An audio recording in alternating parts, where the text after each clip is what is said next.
E aí pessoal, boa tarde. Vamos corrigir aqui nossa atividade. Esse assunto do capítulo ele é um pouco grande, esse capítulo, e aí eu resolvi dividir aí. Primeiro vamos falar sobre Atenas, e aí depois a gente explica sobre Esparta e faremos uma avaliação sobre Esparta. Primeiro faremos sobre Atenas e depois sobre Esparta. Vou passar aqui as respostas e já ir comentando alguma coisa sobre o assunto que serve como revisão. A primeira questão: o que os antigos gregos entendiam por política? Para os gregos antigos, a política era a arte de gerir bem a cidade, entendida como uma comunidade de cidadãos. Ou seja, a cidade é aquilo que nós lá atrás falamos que seria a polis, que é a comunidade de cidadãos. Não é só o espaço físico, né? É todo aquela ideia do cidadão, do grupo de cidadãos que viviam no mesmo local. Né? Então vamos lá, a segunda. A quem cabia nas polis gregas decidiu que era melhor para todos os cidadãos. A responsabilidade de governar a polis era dos próprios cidadãos, eles que se reuniam na praça para decidir os interesses que diziam respeito a todos eles, né? Aqueles que fossem cidadãos. Nós vimos no assunto que nem todo mundo era considerado cidadãos pelos gregos. Então, os que eram considerados cidadãos tinham a responsabilidade de governo da cidade. De que forma a vida política das cidades-estado gregas foi alterada com a formação das falanges hoplitas? A formação das falanges alterou a vida política das cidades-estados gregas, pois seus integrantes, majoritariamente pequenos proprietários rurais, passaram a reivindicar mais direitos e a participação na administração pública. Então, o que acontece?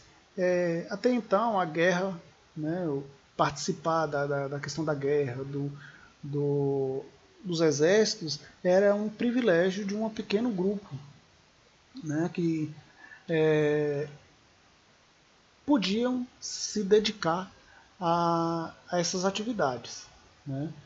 A partir de um determinado ponto é mudada a tática de guerra dos gregos e é criada essas falanges, que são aquelas fileiras de soldados protegidos com escudos, usando lanças, né, espadas, que se posicionavam um ao lado do outro para o combate.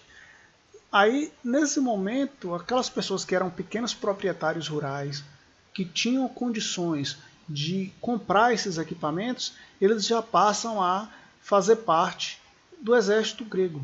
E ao entrarem no exército grego, a fazer parte, a guerrear, a defender o seu solo, a sua propriedade, eles começaram a reivindicar também mais direitos políticos e maior participação na administração pública, o que levou aí uma ampliação do número de pessoas que passaram a decidir os rumos das cidades, das polis. Que papel Clístenes, a quarta questão, que papel Clístenes desempenhou ao estabelecer a democracia em Atenas? Ele foi o responsável por liberar a queda da tirania em Atenas, liderar a queda da tirania em Atenas e implementar reformas que limitaram o poder da aristocracia. Ele também modificou os critérios para organizar a sociedade ateniense. Estabeleceu a igualdade perante a lei, aumentou o número de membros da bulé e instituiu o ostracismo. Ou seja, após aquele período da tirania, que foi um período populista, né, que o pessoal implementou, que no desenvolvimento da sociedade grega, chegou o Clístenes, que pôs fim à tirania em Atenas, e para resolver algumas questões políticas, ele acabou limitando o poder dessa aristocracia. Né? E aí, além disso, ele modificou, estabeleceu algumas leis que, por exemplo, passou a considerar igual todos os cidadãos perante a lei. Não poderia ter distinção entre cidadãos ser cidadãos mais importantes do que ter cidadãos mais importantes do que outros. Além de tudo, ele aumentou o número de pessoas que participavam daquela assembleia que encarregada de fazer os documentos de interesse da cidade, né, e de aprovação nas assembleias, e instituiu o ostracismo, que nós vamos ver o seguinte: o que era o ostracismo? Aquelas pessoas que tentassem atentar contra a democracia, ele era expulso da cidade e tinha que passar pelo menos 10 anos fora de Atenas. Isso era o ostracismo, né? A expulsão de pessoas que quisessem atentar contra a democracia. Quem não tinha direito à cidadania em Atenas, ou seja, quem não eram considerados cidadãos dentro da sociedade ateniense? A gente vai ter que as mulheres, né, não tinham direito de participação na vida pública, os escravos, né, geralmente pessoas nessa altura que não havia, no final aí, na época da democracia, não havia mais escravos por dívida, então eram escravos de guerra. Metecos, que eram os estrangeiros, também não podiam participar, e homens, né, que fossem menores de 18 anos de idade também não tinham direito à cidadania. Ou seja, só tinham direito à cidadania homens, né, que fossem filhos de mães e pais atenienses, para ser considerado um ateniense. Maiores de 18 anos, aí tinha acesso à participação política na cidade. Fora isso, não.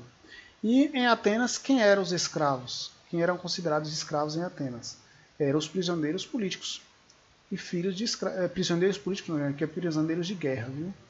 E filhos de escravos, né? Que podiam ser comprados de comerciantes estrangeiros.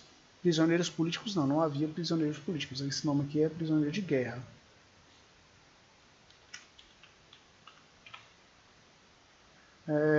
Então é isso. Então os escravos eram prisioneiros de guerra e também os filhos de escravos. O cara, ele era prisioneiro de guerra e era considerado escravo dentro da cidade ateniense. Os filhos deles também eram escravos. E também esses escravos eles poderiam ser comprados de comerciantes estrangeiros, né? Além de ser prisioneiros de guerras. Bom, é basicamente isso. Aí vocês têm que corrigir e devolver a atividade corrigida no card para a devolução de atividade. Lembrando que só será considerado presença nas aulas se tiver corrigido a atividade. Isso é importante.